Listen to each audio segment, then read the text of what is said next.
Welcome back.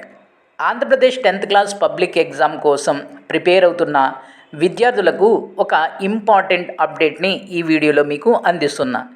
ఈ వీడియోతో పాటుగా ఇక నుంచి సిరీస్ ఆఫ్ వీడియోస్ రూపంలో మీకు ఎలా ప్రిపేర్ అవ్వాలి అంటే ప్రిపరేషన్ టిప్స్, అలాగే ఎలా ఎగ్జామ్ని ప్రజెంట్ చేయాలి, ఈ రెండు విషయాలకి సంబంధించి ప్రతి సబ్జెక్ట్కి అంటే సోషల్ స్టడీస్ నుంచి తెలుగు వరకు ప్రతి సబ్జెక్ట్ని ఎలా చదవాలి, ఎగ్జామ్లో ఎలా ప్రజెంట్ చేయాలి అనే ఈ రెండు విషయాల్ని డీటెయిల్డ్గా మీకు అర్థమయ్యే రీతిలో ఎక్స్ప్లెయిన్ చేస్తాను.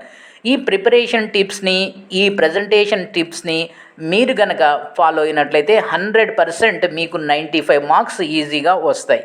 సో అయితే కొన్ని హెల్త్ ఇష్యూస్ వలన, నాకున్నటువంటి కొన్ని హెల్త్ ఇష్యూస్ వల్ల అండ్ కొన్ని టెక్నికల్ ప్రాబ్లమ్స్ వలన ఈ రీసెంట్ డేస్లో రెగ్యులర్గా వీడియోస్ని మీకు అందించలేకపోయాను. ఇక నుంచి ఇన్షాల్లా రెగ్యులర్గా మీకు వీడియోస్ అనేవి అందుతాయి.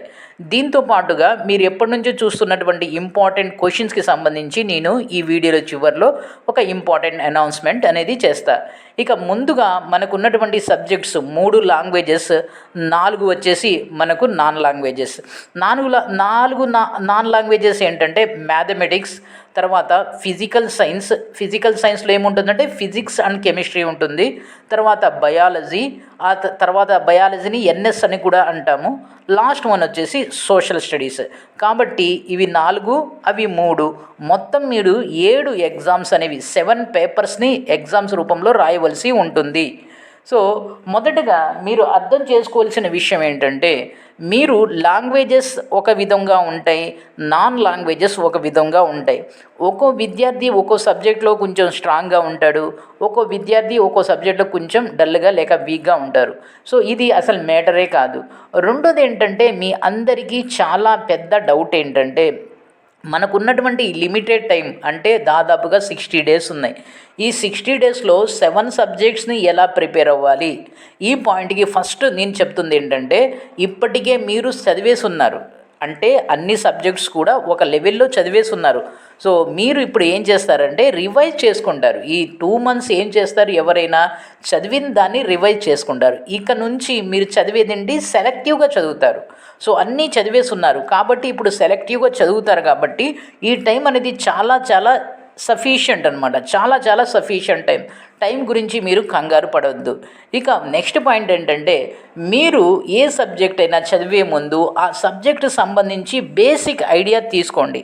అంటే ఆ సిలబస్ ఏంటి, ఎన్ని లెసన్స్ ఉన్నాయి, ముందుగా మీరు అర్థం చేసుకోవాల్సింది ఏంటంటే ఎన్ని లెసన్స్ ఉన్నాయి, ఆ సబ్జెక్ట్ మీద మీకు ఎలాంటి కమాండ్ ఉంది, అంటే మీరు ఆ సబ్జెక్ట్స్ని ఏ విధంగా చూస్తున్నారు. కొంతమందికి మ్యాథ్స్ అంటే చాలా ఈజీగా ఉంటుంది, మ్యాథ్స్ అంటే ఇంట్రెస్ట్గా ఉంటుంది.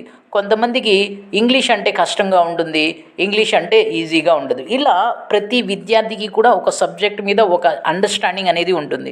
ఫస్ట్ మీరు అది అర్థం చేసుకోండి. దీనికి సంబంధించి మీరు ఏం చేయండి అంటే మొత్తం 7 పేపర్స్ రాసుకొని, సో మీకు ఈజీగా ఉన్న సబ్జెక్ట్స్ని ఆర్డర్ ఇచ్చుకుంటూ పోండి. ప్రయారిటీ 1, ప్రయారిటీ 2, ప్రయారిటీ 3 ఈ విధంగా ఆర్డర్ని జనరేట్ చేయండి.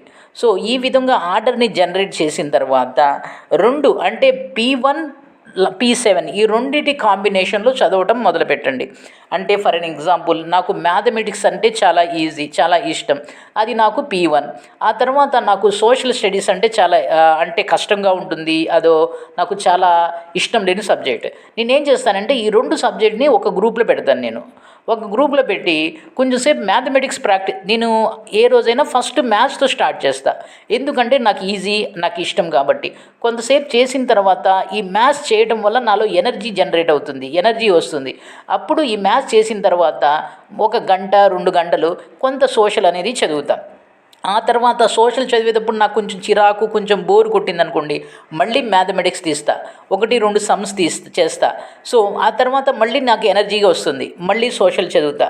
ఈ విధంగా మీరు గనక ఈ రకమైనటువంటి కాంబినేషన్ని గనక జనరేట్ చేసుకున్నట్లయితే చాలా చాలా ఈజీగా మీ టార్గెట్ని రీచ్ అవుతారు. సో ఇది నేను స్పెసిఫిక్గా చెప్పలేను, ఎందుకంటే నాకు ఒక సబ్జెక్ట్ ఇష్టం ఉంటుంది, ఒక సబ్జెక్ట్ ఇష్టం ఉండదు. అది మీ యొక్క తెలివితేటల మీద, మీ యొక్క చెప్పే టీచర్ మీద, మీరు చదివే ఎన్వైర్న్మెంట్ మీద డిపెండ్ అయి ఉంటుంది. కాబట్టి మీరు ఫస్ట్ ఏం చేయండి అంటే ఈ ప్లాన్ని తయారు చేసుకోండి.